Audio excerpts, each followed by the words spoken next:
Salut YouTube. Oui, je me suis pas changé parce qu'en fait là je vais faire 4 paires. Oui, 4 paires. Je l'ai fait à la foulée. Je l'ai fait dans la série. Je les ai reçus pas quasiment en même temps, mais sur l'espace d'un mois et demi. Ouais, donc bon, je regroupe, je fais un batch et puis après j'ai des vidéos d'avance. Comme beaucoup font. Donc, une parenthèse textile passée, vous avez vu la miniature. Donc, hop, on va gagner du temps. Air Max 180, réédition 2024. Alors, forcément, après les Air Max 99, les 86 Big Bubble, la 90 et la BW, qui était ressortie en OG, je pouvais pas rater ça. Voilà. C'est pas possible. Et puis en plus, c'est la paire, en rétro, pas en OG. En OG, pour l'instant, je ne l'ai pas encore portée, je ne sais pas si elle est confortable. Mais je me rappelle, je vais vous sortir ma rétro. Yep. Voilà. Donc, ma rétro, elle est là. Elle est fatiguée. Voilà, elle n'en peut plus parce que je l'ai pas mal portée. Et c'est une 310 155. C'est 2009 2009. Ouais. 2009-2010. Et puis là, elle s'est ouverte. Elle s'est ouverte des deux côtés. La bulle est semi-opaque, quoique en frottant un peu, ça va. Mais bon, elle n'est pas crevée. Mais et puis j'ai jamais réussi à la nettoyer. Donc malheureusement, celle-ci, c'est fini, quoi. Enfin, c'est fini, c'est bientôt fini. Ou elle va m'aider à tendre le jardin. Dans tous les cas, ce modèle-là de rétro, j'ai toujours adoré les 180 depuis les 91, depuis qu'elle était sortie. Sauf qu'à l'époque, Mino, je ne pouvais pas me les payer. Et mes parents ne voulaient pas mettre autant de sous dans une paire de baskets. Donc j'ai longtemps attendu, j'ai entendu. Non, t'attends plus. Quand tu les vois une fois, tu te dis qu'elles ne ressortiront jamais. Mais quand ça ressort et que tu vois les rétros, tu la prends. Voilà. Donc j'étais très content, le confort était vraiment bien. Euh, Moi j'ai adoré ce modèle-là. Maintenant, est-ce que la OG sera mieux? On va voir. Mais donc voilà, j'ai eu la 2010, elle était super. Donc, on revient là-dessus.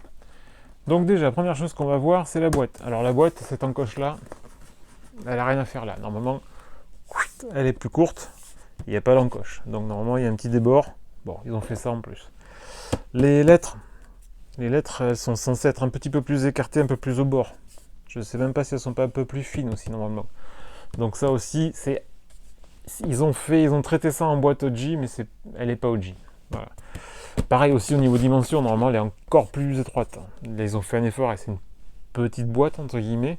Je sais que les 90 et les BW, ils avaient fait des vraies boîtes très courtes, vraiment sympa. Celle-là, elle est un peu plus épaisse que d'habitude. Par contre, on retrouve le 180 coupé en deux ici, le système de volet coupé ici, et ce qui n'a pas rien à foutre là, c'est là aussi. Ça ils l'ont mis, mais il n'y en avait pas à l'époque. Voilà. Je pense que je mettrai des photos ou autres pour vous montrer, mais ça n'a rien à faire là. Donc la boîte est sympa, elle est au niveau des couleurs, ça match, mais c'est pas une boîte OG. Voilà. C'est une boîte rétro qui singe la OG. La paire en elle-même. Alors, déjà, on ouvre. Papier de soie simple. Est-ce qu'on a par hasard, je sors les deux pieds, et on n'a pas de petit bouclette. Normalement, il y avait à l'époque un petit fascicule. Là, on n'a pas de fascicule. Voilà. Ils auraient pu, à la limite, ils y étaient. Mais je crois qu'ils l'avaient mis pour la BW, et il me semble aussi pour la 90. Ils auraient pu faire l'effort. Il n'y est pas. Alors, elle n'est pas portée, je l'ai pas encore portée. 180 de 2024. Alors le shape est cool. Alors au niveau du shape, moi je ne suis pas un... Je suis pas verrouillé sur le fait qu'il faut que, comme tout le monde dit, le shape en fusée là. Je comprends qu'on veuille que ce soit comme ça, mais bon, les exigences veulent que maintenant le pied il faut qu'il aille aux Chinois, il faut qu'il aille à tout le monde. Donc ça, ce shape là, vous aurez jamais un shape à plat nickel fusé. C'est impossible. Vous aurez quelque chose d'approchant, mais ce sera jamais ça. Bon. Parenthèse du shape passé, la paire en elle-même. Ben, moi je suis très content de retrouver la grosse bulle. Après 91, je vous avoue que franchement, ça fait 34 ans, je me rappelle plus vraiment. Alors oui, il y a des photos, mais je me rappelle plus vraiment si la bulle était vraiment comme ça ou pas. Alors, apparemment, de ce que j'en ai vu, à force de chercher des trucs, et il y a des archives et autres, et des comparos, la bulle est même limite plus grosse que la OG. Pas beaucoup, hein, c'est juste d'ordre du millimètre, mais elle est limite plus grande.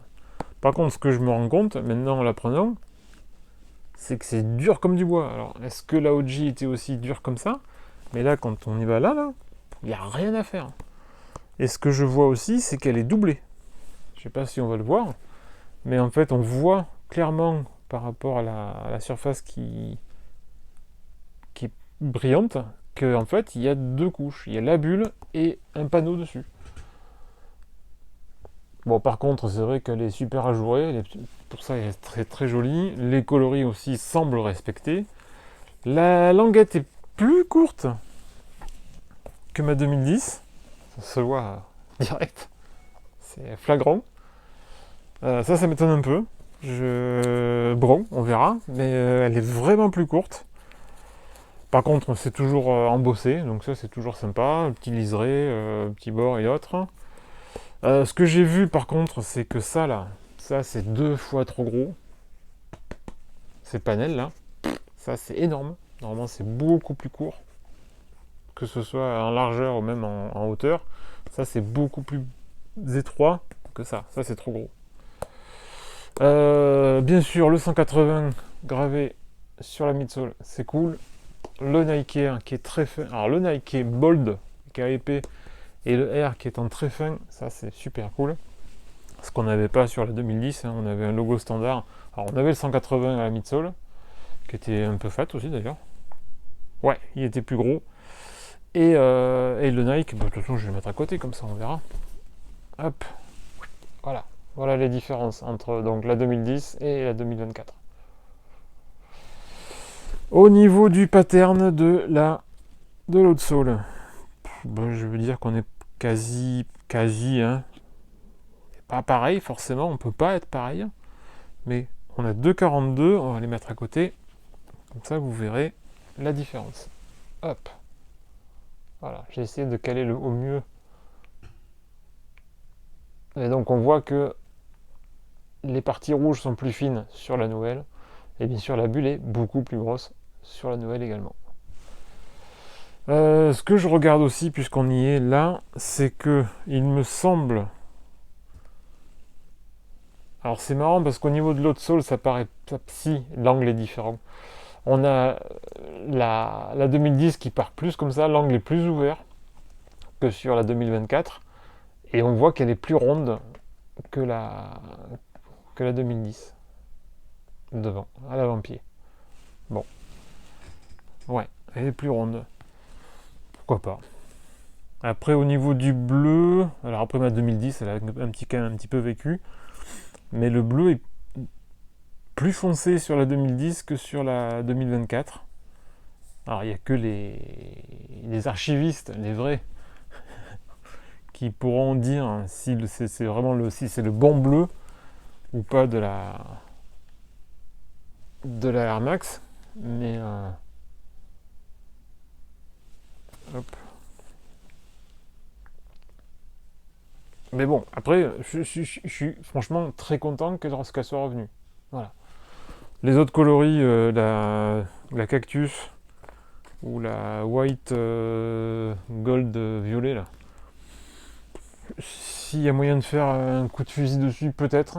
Mais bon, c'était vraiment la ultramarine que je voulais. Voilà. Parce que moi, c'est vraiment le coloris dont je me rappelle. et que je voulais. Non, je pensais pas que je la voulais pas. Si, bien sûr que comme tous les gosses, je la voulais. Mais je m'étais fait un peu une raison. Je savais que je ne pourrais pas l'avoir. Voilà. En 91, qu'est-ce que j'avais eu comme basket? Je me rappelle même plus. Ça date, hein. J'avais dû avoir une paire de Reebok en cross-trainer ou une comme ça, un truc de base.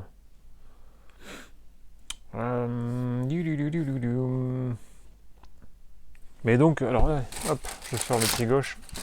Comme ça, on aura les deux pieds. Mais comme d'habitude, ils sont totalement symétriques. Et encore heureux, parce que s'il y avait une dissymétrie, il y aurait un problème, chef. Voilà. Donc, jolie petite paire de 180 2024. Alors, tout le monde est déjà passé dessus. Hein, tout le monde a déjà fait le tour 47 fois. Mais voilà, juste content de l'avoir récupéré. Alors oui, de l'avoir récupéré aux US. Hein. Je ne l'ai pas récupéré en France. J'ai failli pas l'avoir, quoi, parce que la release européenne, je me suis fait bâcher. Voilà, je me suis fait dégager. Je ne l'ai pas eu. Et donc, quelques heures après, puisque les sorties américaines, c'est en cours en après-midi, vu le décalage horaire, je l'ai chopé sur le SNKRS américain. Voilà. Donc 150 $ hors taxe. Et donc j'ai quand même fini par l'avoir. Voilà, voilou. Donc c'était mon tour le plus complet de la 180 édition 2024. À plus. Ciao, ciao.